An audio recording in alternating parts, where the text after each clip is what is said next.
সালামুন আলাইকুম তিবতুম রাব্বি আউযু বিকা মিন হামাযাতি শায়াতিন ওয়া আউযু বিকা রাব্বি আন ইয়াহদুরুন বিসমিল্লাহির রাহমানির রহিম ওয়া সালামুন আলাল মুরসালিন আলহামদুলিল্লাহি ওয়া সালামুন আলা ইবাদিহিল্লাযীনা ইসতাফা রাব্বি জিদনি ইলমা।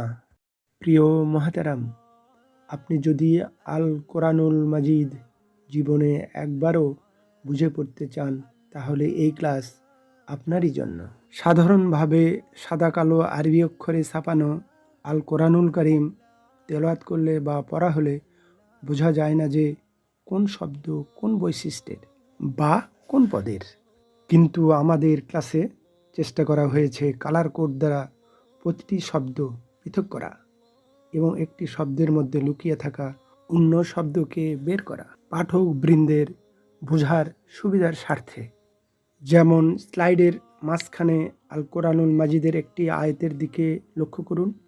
এখানে প্রথম শব্দ সাতাজিদুনি একটি শব্দ নয়, বস্তুত এখানে 4টি শব্দ। এখানে সা হলো হরফ বা প্রিপোজিশন, অর্থ হলো শীঘ্রই, আর তা হলো দুমির মুত্তাসিল বা অ্যাটাচড সাবজেক্টিভ প্রোনাউন, অর্থ হলো তুমি বা আপনি। তারপরের শব্দ জিদু হলো ফেল বা ভার্ব, অর্থ হলো পায় বা পাবে, এবং নি হলো দুমির মুত্তাসিল মানসুব বা অ্যাটাচড অবজেক্টিভ প্রোনাউন, অর্থ হলো আমাকে। এইভাবেই আমাদের এই চ্যানেলে প্রতি আয়াতের প্রতিটি শব্দকে কালার কোড দ্বারা আলাদা করে উপস্থাপন করা হবে দর্শকবৃন্দের বোঝার সুবিধার জন্য। আল্লাহু আল্লাহু প্রিয় মুহতারাম, আজ শব্দে শব্দে আল কোরআনুল কারীম বোঝার কৌশল এর চতুর্থ ক্লাস। আজ আমরা দেখব সূরা ফাতিহা 1 নম্বর সূরার 4 নম্বর আয়াতের তাহকিক এবং তারকিব, অর্থাৎ শব্দ বিশ্লেষণ ও বাক্য বিশ্লেষণ, মরফোলজি অ্যান্ড সিনট্যাক্স।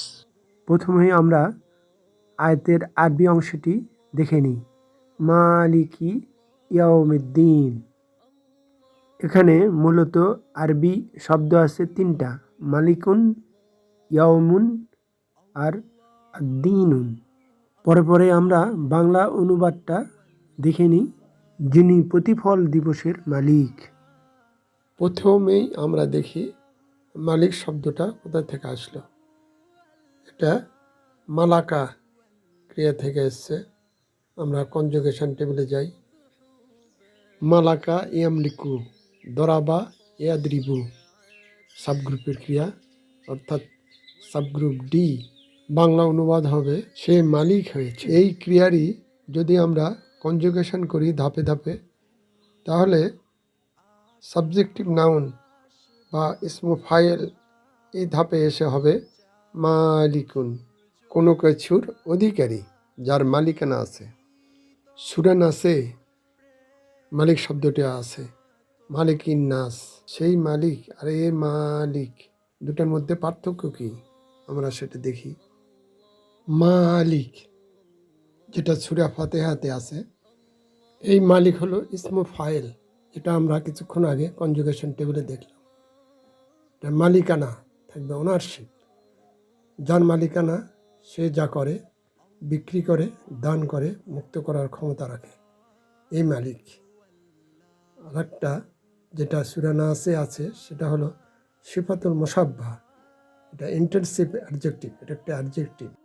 এই মালিকের শাসন ক্ষমতা থাকবে, অথরিটি থাকবে, একটা অথরিটি আছে, সভারেন্টি আছে, সার্বভৌম ক্ষমতার অধিকারী। এখানে এই মালিক যা করে, রাজা যা করে, শাসন, বিচার, আইন প্রয়োগ করা, আল্লাহ সুবহানাহু ওয়া তাআলার জন্য দুটাই প্রযোজ্য। তিনি মালিক, তিনি শাসক, তিনি রাজা। এই পার্থক্য বোঝানোর জন্য একটি সহজ উদাহরণ দেওয়া যাক। একটি দেশের রাজা আছে, সে মালিক, কিন্তু সব সম্পত্তির মালিকানা তার নেই। আবার একজন ব্যক্তির অনেক সম্পত্তি আছে, সে মালিক, জোদ্দার, কিন্তু সে রাজা নয়, কোনো আইন সে তৈরি করে না, অন্য কারো উপর শাসন তার চলে না। এই হলো দুই মালিকের পার্থক্য। মালিকি ইয়াউমিদ্দিন, বিচার দিনের মালিক। এখানে মালিকানা বোঝানো হয়েছে। আর মালিকিন নাস, মানুষের রাজা, শাসক। এখানে শাসন ক্ষমতা বোঝানো হয়েছে। এখন ব্যাকরণগত কিছু বিষয় দেখি। মালিকি, এখানে জের গ্রহণ করলো কিভাবে? অনেকেই বলেন মালিকি এটা আল্লাহ শব্দের বদল, আবার অধিকাংশ মত হলো এটা মালিকি এটা হলো আল্লাহ শব্দের নাত বা সিফাত, একটি গুণ। যদি আমরা সিফাত ধরি তাহলে মাউসুফের যা গুণ, এটার ইরাব, এটার বচন আদাত, এটার জেন্ডার, এটার ডেফিনেটনেস একই হবে। সেই হিসাবেই আল্লাহ শব্দে জের গ্রহণ করেছে 2 নম্বর আয়াতে। তাই এখানে সাধারণভাবেই মালিকুন মালিকি হয়েছে এবং মালিকি মুদাফ ইলাহি ইয়াউমি। বস্তুত ছিল ইয়াউমুন, দিন। এটার বহুবচন জামু আয়ামুন। মুদাফ ইলাহি হওয়ার কারণে ইয়াউমুন ইয়াউমি হয়েছে, দিন থেকে দিনের হয়েছে। এটা আবার মুদাফ। কার মুদাফ? আদ-দীনি। দিনই হলো মুদাফ ইলাহি। ইয়াউমি এখানে 2টা রোল প্লে করেছে। মালিকির জন্য হয়েছে মুদাফ ইলাহি, আবার আদ-দীনির জন্য হয়েছে মুদাফ। বেসিক্যালি ছিল আদ-দীনুন, মীমাংসা। এটা মুদাফ ইলাহি হওয়ার জন্য আদ-দীনুন আদ-দীনি হয়েছে। মীমাংসা থেকে মীমাংসার হয়েছে, ষষ্ঠী তৎপুরুষ, এবং আল দ্বারা নির্দিষ্ট হয়েছে মীমাংসা দিনের। দিনুনের বহুবচন আদিয়ানুন। আদিয়ানুনের ব্যবহার নাই বললেই চলে, কারণ মীমাংসার দিন তো একটাই, বহুবচনের ব্যবহার নাই এই জন্য। যা হোক, আমরা শেষ পর্যন্ত একটা চূড়ান্ত পজিশনে এসেছি।